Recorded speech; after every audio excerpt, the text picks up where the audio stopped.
సాతాను నీ మీద దాడి చేస్తున్నాడు, దానికి అనుకూలమైన పరిస్థితులను ఏర్పాటు చేస్తున్నావు అని అర్థం. పోరాటం లేదని అర్థం. నీ మీద సాతాను ఏలుబడి చేస్తున్నాడు అని అర్థం. దానికి ఏం చేయాలా? ఒకే సమస్య నీలో ఉన్నప్పుడు ఆ సమస్య గురించి పోరాడి దాని మీద జయం పొందాలి. ఏ విధంగా జయం పొందాలో చెప్పడం జరిగింది.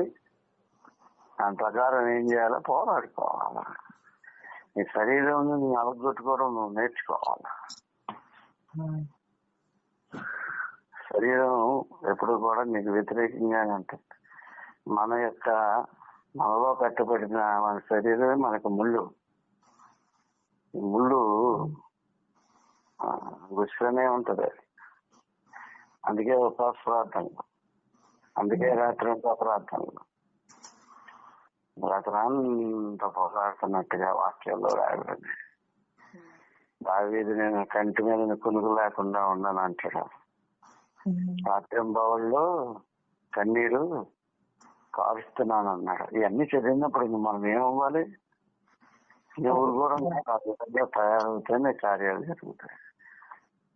యాకోబు ఎప్పుడు ఆశీర్వదింపబడ్డాడు?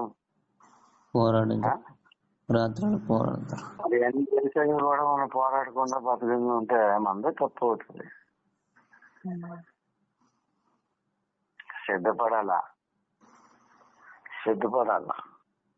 హల్లెలూయా. ఇక్కడికి తాగకూడదు.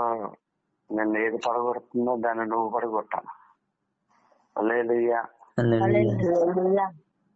దేని నువ్వు పడుకున్నావు దేని ద్వారా దాన్ని నువ్వేం చేయాలా? ఛాలెంజ్గా తీసుకోవాలి. నువ్వు ఒకరోజు 2 రోజులు నేను పోరాడతాను. నేనే నేర్చుకున్నాను. ఒక్క పూట ఉపవాసం చేసేటప్పుడు ట్రబుల్గానే చేసాడా? ఫ్రీగా నేను ఉపవాసం ఉండలేకపోయాను అనుకో, వెంటనే నిశ్చయించుకున్నాను తెలుసా, ఈ పూట నువ్వు నన్ను దెబ్బ కొట్టడానికి ప్రయత్నించావు కాబట్టి 2వ పూట కూడా నేను ఉపవాసం ఉంటాను. దానివల్ల నీకే నష్టం. నన్ను కథపొద్దని చెప్తాను. Hallelujah. To handle the spiritual things.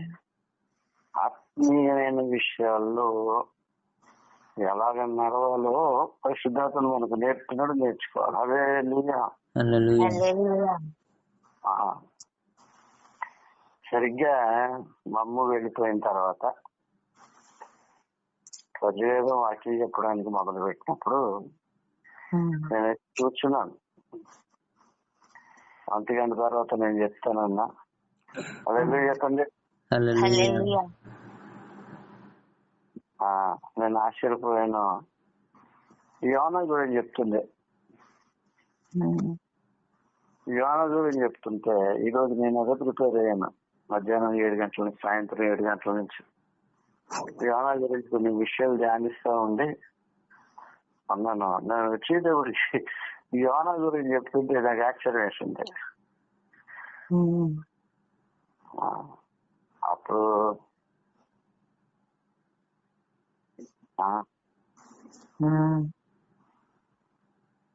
Lessee చెప్తుంది మధ్యాహ్నం. నేను యోనాకి అదే చెప్పాను సాంగకి.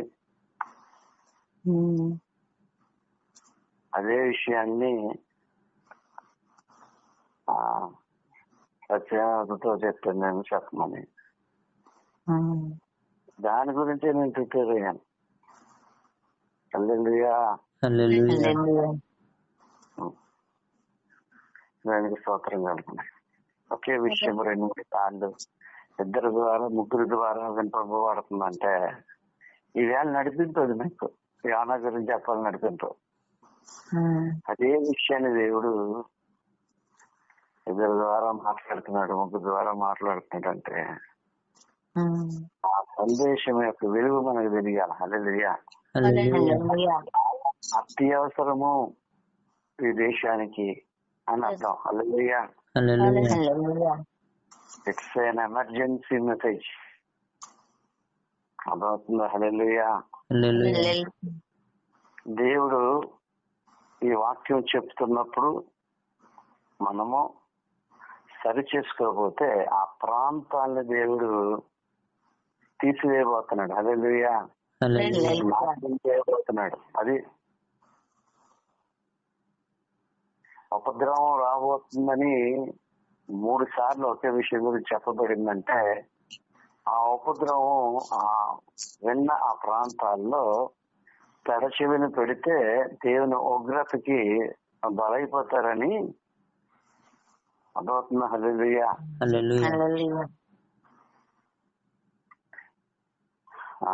దేవునికి స్తోత్రం కలుగుతుంది కాక.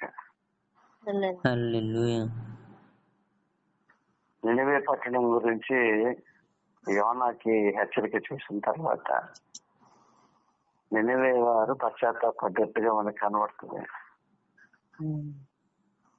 ఫస్ట్ టైం దేవుడు ఏం చేశాడంటే కనికరించి he release the prophecy for the salvation. అంటే నినివే పట్టణాన్ని కనికరించి దేవుడు పక్షపాతిగాడు, అందరి ఎడల సమాన దృష్టి కలిగి ఉంటాడని తెలియజేస్తూ మొదటిసారి నినివే పట్టణం మీద జాలి చూపించి కనికరించి ఆయన ఉద్దేశాలు ఏమై ఉన్నాయో ఆ ఉద్దేశాలని యోనా గ్రంథం ద్వారా బయలుపరిచాడు. అప్పుడు ఏమని హెచ్చరించాడు? పశ్చాత్తాపడితే నేను ఆ ఉగ్రత నుంచి తప్పిస్తానని చెప్పాడు. కానీ టైం నినివే పట్టణం నాశనం అయిపోయింది. నహూము చదివితే మీకు అర్థమవుతుంది. నహూము అనే ప్రాప్త ద్వారా దేవుడు నినివే పట్టణంలో జరిగే ఉగ్రత గురించి, యోనాలో అయితే వాళ్ళకి ప్రకటించు మారటానికి ఒక ఛాన్స్ ఇద్దామని చెప్పారు. రెండోసారి అది చెప్పలా, డైరెక్ట్ గా దేవుడు ఈ ప్రాంతాన్ని మొత్తపోతాడని చెప్పేసి మొత్తేసాడంట. రెండోసారి నిలువ పక్షం అంతా నాశనం అయిపోయింది. హల్లెలూయా. ఇప్పుడున్న ఆ నినివే పట్టణము ఇప్పుడు ఎక్కడుందో తెలుసా? హల్లెలూయా. ఇరాక్ లో ఉంది. The city of Mosul. Mosul అనే సిటీ ఒకప్పుడు టెక్స్టైల్ కి మంచి పేరు ఉండేది, అంటే బట్టల వ్యాపారానికి. తర్వాత మిగతా చాలా డెవలప్ అయిపోయింది. మొసూల్ అనే ప్రాంతం అర్థమైందా? ప్రజెంట్ దాన్ని మొసూల్ అంటారు.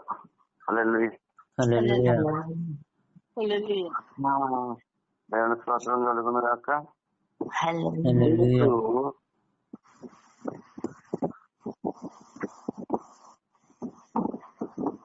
ఒక వ్యక్తిని వాడుకుంటున్నాడు, దేవుని చిత్తంలో జరుగుతుంది ఈ పరిచర్య అని తెలియడానికి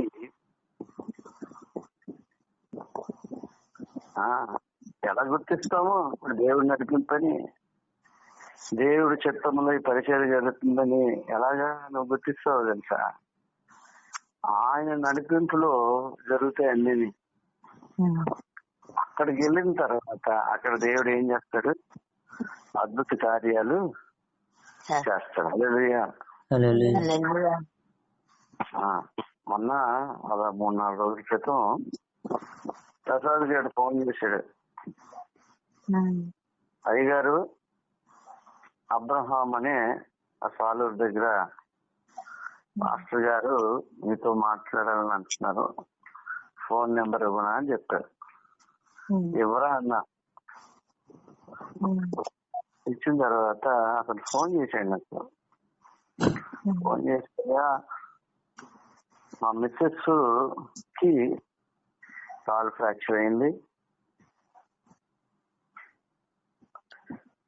ప్రస్తుతం ఇక్కడ పిచ్ ఆసుపత్రిలో ఉన్నామండి, వైజాగ్ మెంటల్ హాస్పిటల్లో మా మిస్సెస్ ఉంది అని చెప్పాడు. ఇది మొన్న వస్తానని చెప్పాను నేను. యాక్చువల్ గా ఫ్రైడే వస్తానన్నాను, 31 వస్తానన్నాను. 31వ తారీఖుని రాంగ్ పార్కింగ్ చేశాను. యాక్చువల్గా నాకు బాగా తెలిసే విషయం. ఆమెను పెంపడానికి వచ్చి రాంగ్ పార్కింగ్ చేశాను. వెంటనే రైల్వే పోలీస్ వారు నా మీద రాంగ్ పార్కింగ్ కి మీరు కోర్టుకు వచ్చి డబ్బులు కట్టాలి 31వ తారీఖు అని జనవరి 1వ తారీఖున జరిగింది. జనవరి 1 జరిగింది రాంగ్ పార్కింగ్. సరే ఇది నాకు తప్పు చేశాను, ఇది తగినదే నాకు శిక్ష అనుకున్నా. సరే 31వ తారీఖున వెళ్ళి 2 పనులు పెట్టుకున్నాను ఆ రోజున. ఒకటి దువ్వాడ రైల్వే స్టేషన్ కి వెళ్ళి కోర్టులో ఫైన్ కట్టేసి తర్వాత పాస్టర్ గారి దగ్గరికి దగ్గర 20 కిలోమీటర్లు ఈ గాజువాక నుంచి పెద్దవాళ్ళతేరులో ఉంది మెంటల్ హాస్పిటల్. సో నేను దువ్వాడ రైల్వే స్టేషన్ లోనే 12:30 వరకు అయిపోయింది. ఇంటికి వచ్చే 1 గంట అయిపోయింది. ఫోన్ చేసి అనుకున్నాను కానీ ఇంకా వెళ్ళలేకపోయిన రోజున. అప్పుడు అనుకున్నాను సర్లే రేపు వెళ్దాంలే అని అనుకున్నాను. అని నిన్న వెళ్ళడం జరిగింది. హల్లెలూయా. ఆదివారంగా నిన్న శనివారం పొద్దున్నే 10 గంటలకు బయలుదేరి వెళ్ళాను. వెళ్ళేటప్పటికి ఎక్కడైతే దర్శిస్తున్న ప్రాంతం దగ్గరికి వెళ్ళిన తర్వాత ఫోన్ చేశాను. ఫోన్ చేస్తే అయ్యగారు నేను బయట ఉన్నానండి అయ్యగారు, మా పాప ఫోన్ నెంబర్ పెడుతున్నాను అయ్యగారు, మా పాప ఫోన్ చేయండి, మా పాప రిసీవ్ చేసుకుంటుంది హాస్పిటల్ గేట్ దగ్గరండి. దేవుని ఉద్దేశము ఒక్కొక్కలాగా ఉంటది.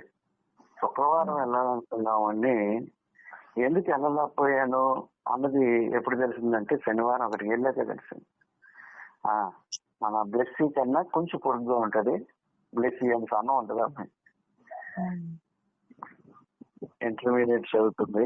అనిత అబ్బాయి సాలూరు కుమార్తె. ఇంటర్మీడియట్ చదివింది, డబ్బులు లేక డిగ్రీ ఆఫ్ చేసేసి జాయిన్ అవుతుంది ఈ సంవత్సరం. పాపం అమ్మ గేట్ దగ్గర నుంచి ఉంది. అంటే వెళ్ళగానే రిసీవ్ చేసుకు అలా చూస్తుంది. ఆ అమ్మాయి అని పెంచి లోనికి వెళ్ళేటప్పటికి వాళ్ళ వయసు అక్కడ ఉంది. ఆమెకి మానసిక స్థితి సరిగ్గా ఉండదు ఎన్నో సంవత్సరాలుగా. అందుకని వాళ్ళు ఏం చేస్తారంటే ప్రతి నెల ఆయన హాస్పిటల్కి వచ్చి మందులు పట్టుకుందండి. ఆవిడకి ప్రతి నెల మందులు వేస్తారు. వేసినప్పుడు ఆమె బాగుంటది, కానీ డిసెంబర్ లో మందులకి వెళ్ళలేదు. ఇప్పుడు మందులకి వెళ్ళకపోతే ఆమె పరిస్థితి ఏమి సంవత్సరం నుంచి బాగానే ఉందంట. ఎప్పుడు డిసెంబర్ లో మందులు 24 డిసెంబర్ లో వేసుకోలేదు. పడిపోయింది, బాత్రూమ్ లో జారి పడిపోయింది. అన్న పడిపోయినప్పుడు ఫ్రాక్చర్ అయింది. వైజాగ్ తీసుకొచ్చాడు, కట్టు వేయించాడు. వైజాగ్ లో వేయించాడు, మొత్తం కట్టు వేయించాడు. వైజాగ్ లో అనుకుంటా, వైజాగ్ లోనే వేయించి ఇంటికి తీసుకుపోయి సిమెంట్ కట్టు వేశారు. నేను చూసేటప్పటికి సిమెంట్ కట్టు లేదు.